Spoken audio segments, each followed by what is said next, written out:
Welcome to our Hong Kong Brief program. Today, we're diving into some intriguing news stories that are shaping the landscape in Hong Kong and beyond.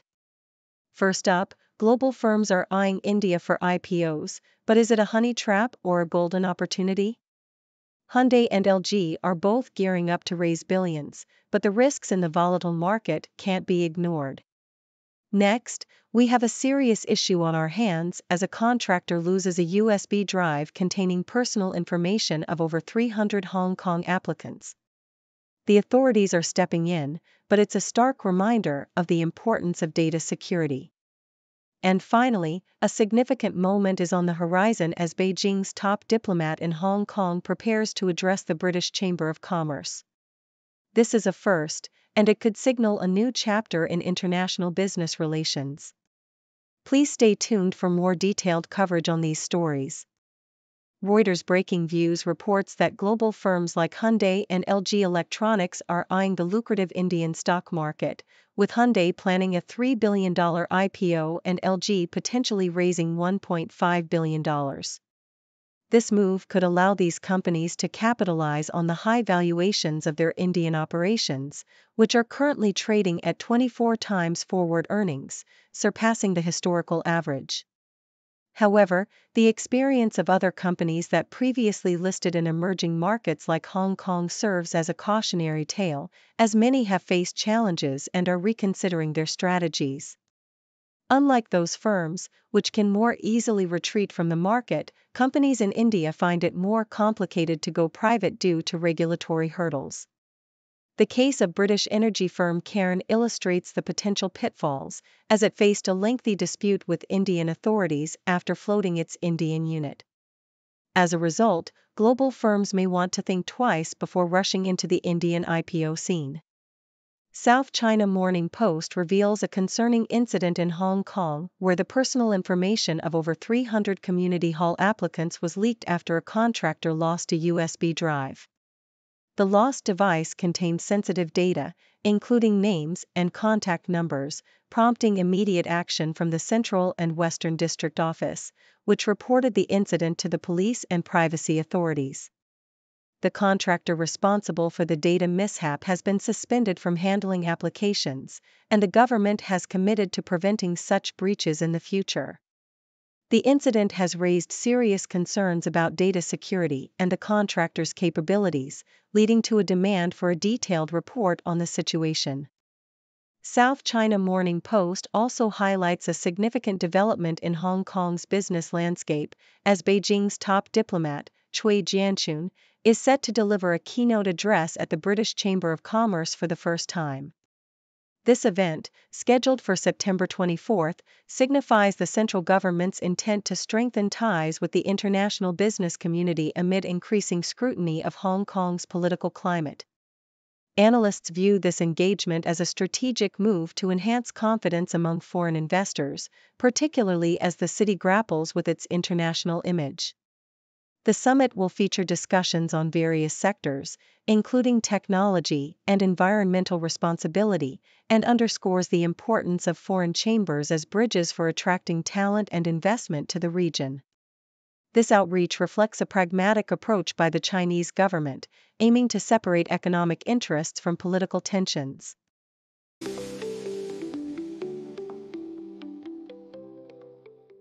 South China Morning Post reports that Hong Kong stocks have surged to a two-week high, driven by a rally among local developers in anticipation of an expected rate cut from the Federal Reserve. The appliance maker Midea Group made a notable debut, with its shares jumping 8% to 59 Hong Kong dollars and 20 cents, marking the largest initial public offering in over 3 years.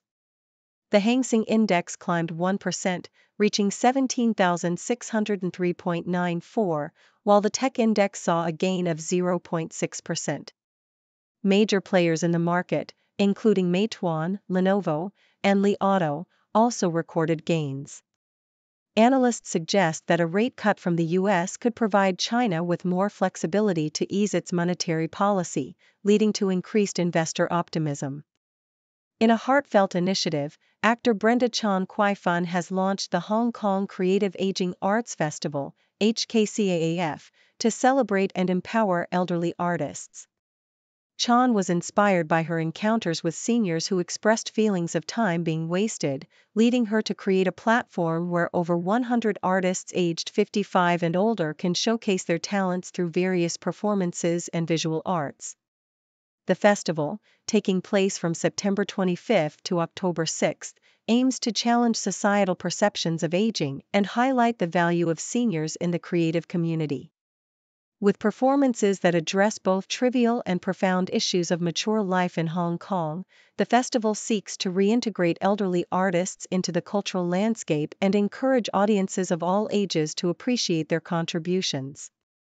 Cartier has unveiled a sparkling makeover of its classic Torchu collection, alongside a playful new animal jewelry watch line.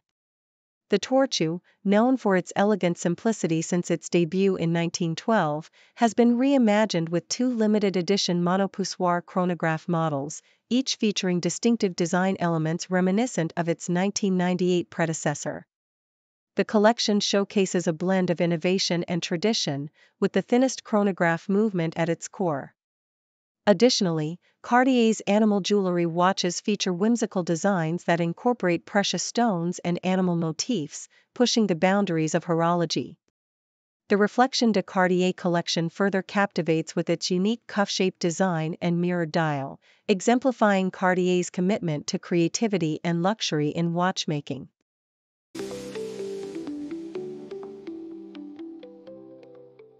South China Morning Post highlights the renowned Salzburg Festival, a prestigious event that has attracted the world's finest classical musicians for over a century. Set in the enchanting Austrian town known as Mozart's birthplace, the festival showcases a diverse range of performances from opera to modern musicals. This year's event, which ran from July 19 to August 31, featured celebrated artists such as opera sensation Cecilia Bartoli and rising tenor Benjamin Bernheim, alongside the Vienna Philharmonic Orchestra. The festival not only honors established talents, but also nurtures the next generation of musicians through initiatives like the Herbert von Karajan Young Conductors Award, exemplified by this year's winner Henkiol Yoon, who led a captivating performance. In another report, the South China Morning Post covers the successful debut of Midea Group's shares on the Hong Kong Stock Exchange, marking the city's largest IPO in over 3 years. The company, known as the world's leading manufacturer of home appliances, raised an impressive 31.01 billion Hong Kong dollars, approximately $3.98 billion US dollars, after its shares were oversubscribed by international investors. Midea's chairman Paul Fong emphasized that this IPO is a crucial step in the company's global expansion strategy, aiming to enhance research and development and improve its manufacturing systems. The strong demand for shares, including significant investments from cornerstone investors, reflects Midea's robust market position and potential for future growth. Lastly, the South China Morning Post discusses the mixed economic landscape in Hong Kong, where certain sectors face downturns while others show resilience. The property market has seen a decline in residential prices, but the overall GDP has grown, and the population has slightly increased despite emigration. The government is urged to implement coordinated strategies to attract new investments and retain existing enterprises amid a backdrop of geopolitical tensions that have led some multinational companies to relocate. Initiatives like the Hong Kong Investment Corporation and the new Capital Investment Entrance Scheme aim to bolster foreign investment, yet the city must also address concerns around national security laws to restore confidence among global businesses. Despite challenges, Hong Kong's proximity to mainland China and its strong financial infrastructure continue to make it an appealing destination for investment and innovation.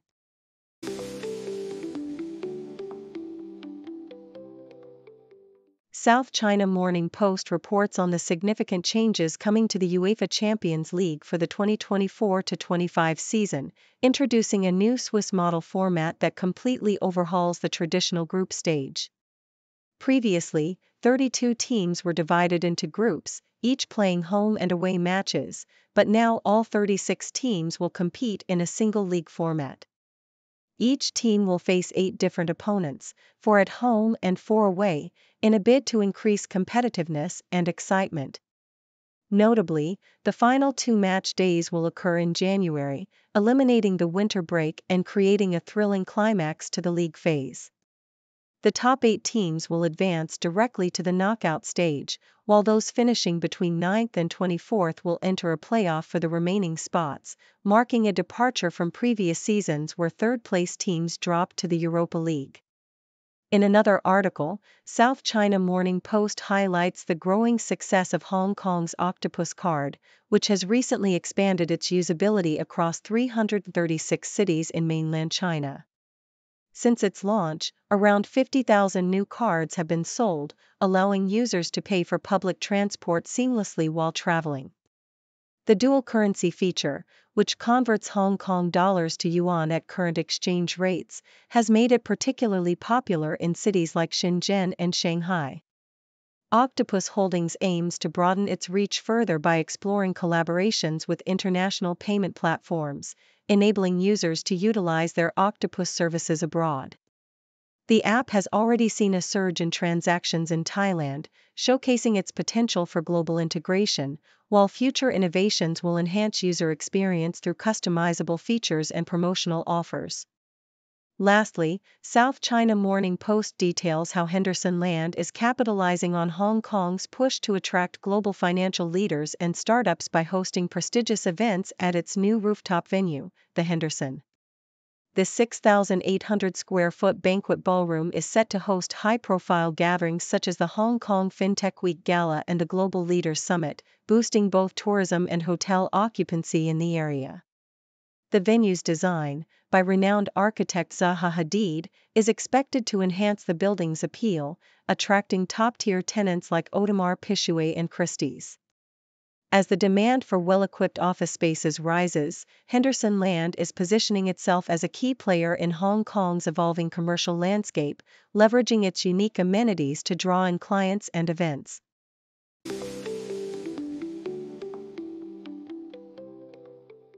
South China Morning Post highlights the evolution of tattoo culture in Hong Kong, tracing its roots back to World War II when James Ho opened the first tattoo parlor in Tsim Sha Tsui.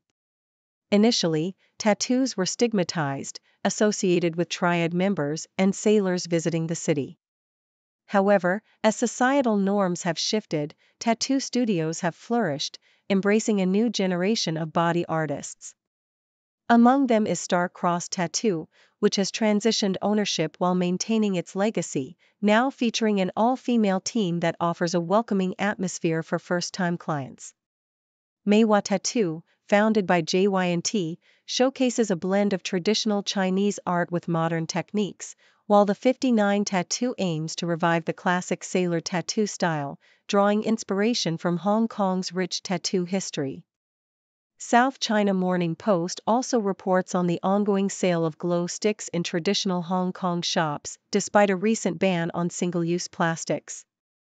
As the Mid-Autumn Festival approaches, vendors are seen clearing their stock while grappling with economic challenges. Many shops are selling their remaining glow sticks, with some even offering them for free after the festival. The ban, which targets sellers rather than consumers, has led to a noticeable decrease in sales of festival items, as traditional lanterns struggle to compete with modern entertainment options. Shop owners express concerns over declining interest in traditional celebrations, attributing this to a shrinking population and changing consumer preferences. South China Morning Post discusses the anticipated reduction of flights between China and the Philippines due to weak demand and geopolitical tensions. Airlines like AirAsia Philippines and China Southern Airlines are planning to cut services in response to a decline in travel that has not rebounded to pre-pandemic levels. Economic challenges in China, including a property market crisis and reduced consumer spending, further complicate the situation. Additionally, ongoing maritime disputes between the two nations have deterred travel, with safety concerns influencing Chinese tourists' willingness to visit the Philippines. As a result, airlines are reassessing their routes, with some opting to discontinue connections that no longer make economic sense.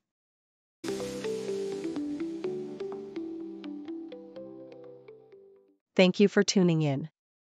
The content above showcases the latest briefing reports and analytical synopses, thoughtfully curated by the 6Do team. These insights stem from a wide array of reputable media outlets, think tanks, government sources, and specialized experts worldwide. We encourage you to explore these sources for a comprehensive perspective. Keep in mind that while the content may not always align with the official standpoint of 6Do Brief, it's not meant to be taken as absolute directives for decision-making. Comprising seasoned media professionals, learned scholars, and accomplished scientists, the 6Do team embodies a trailblazing, fully independent media entity. To customize 6Do Brief to meet your professional needs, you have the option to subscribe to a diverse array of briefings on our website, 6dobrief.com. Regardless of your location, you can conveniently receive 6Do Brief via email.